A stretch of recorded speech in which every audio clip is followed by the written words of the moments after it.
Bueno, continuando con la explicación del ciclo de Eriksen, pues este ciclo termodinámico se compone de dos procesos a presión constante, los cuales están conectados a otro proceso de temperatura constante.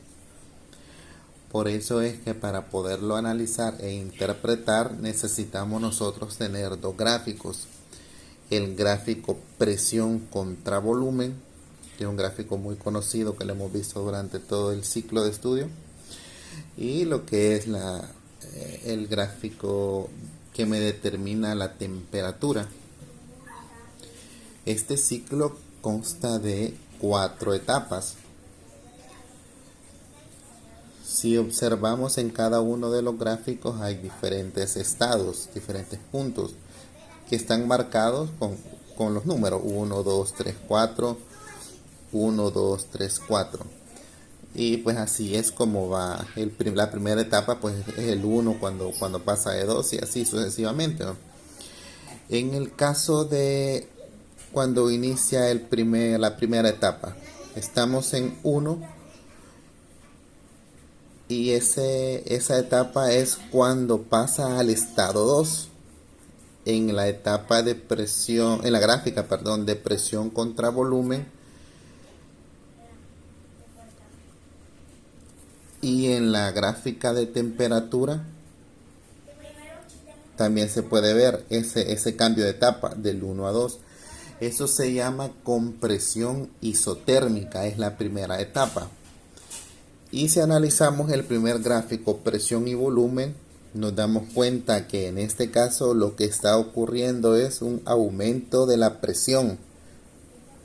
En la primera etapa del ciclo Eriksen, la presión aumenta en compresión isotérmica, la etapa 1. Si vemos el gráfico de la temperatura, cuando pasa del estado 1 al estado 2,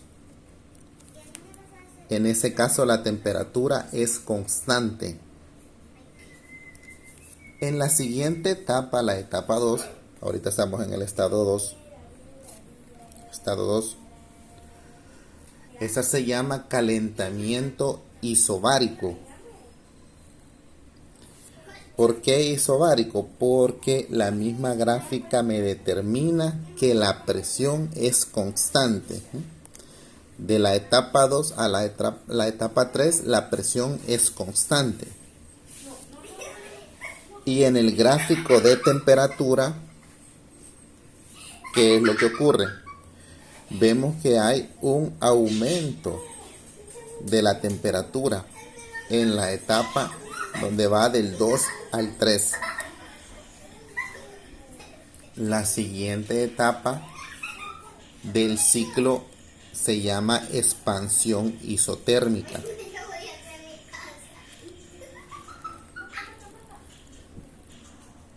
En el gráfico presión contra volumen, lo que ocurre es que la presión disminuye, ¿eh? La presión disminuye. Otra cosa que del ciclo anterior que no dije es que cuando pasa del 2 al 3, la presión aparece constante, pero si vemos hay un aumento en el volumen, ¿verdad? En esta etapa que estamos, la presión disminuye, ¿eh?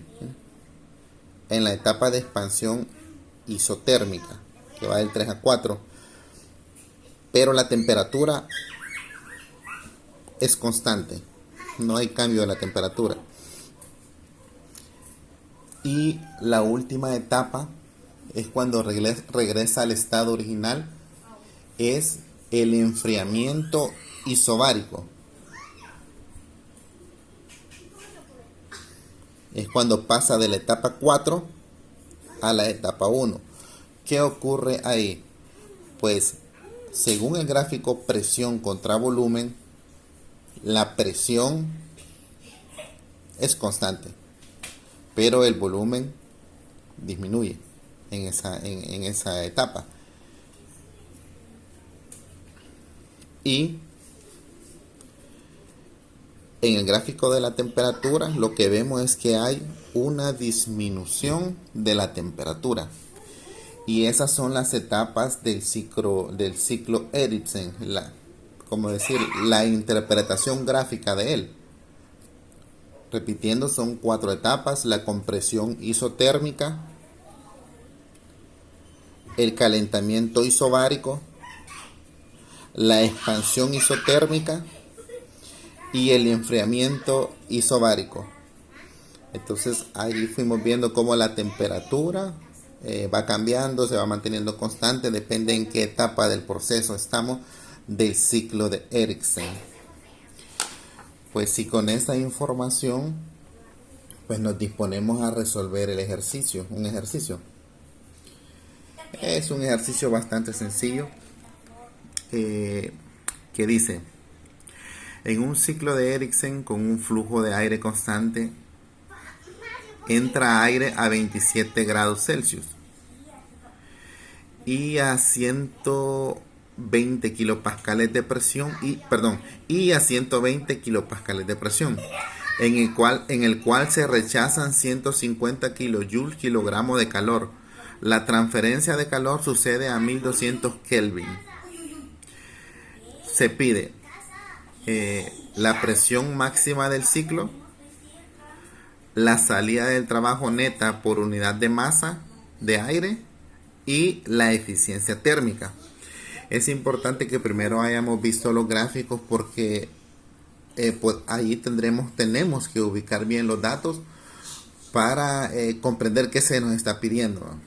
Para ver qué etapa nos está dando, qué nos está preguntando el ejercicio y así poderlo resolver.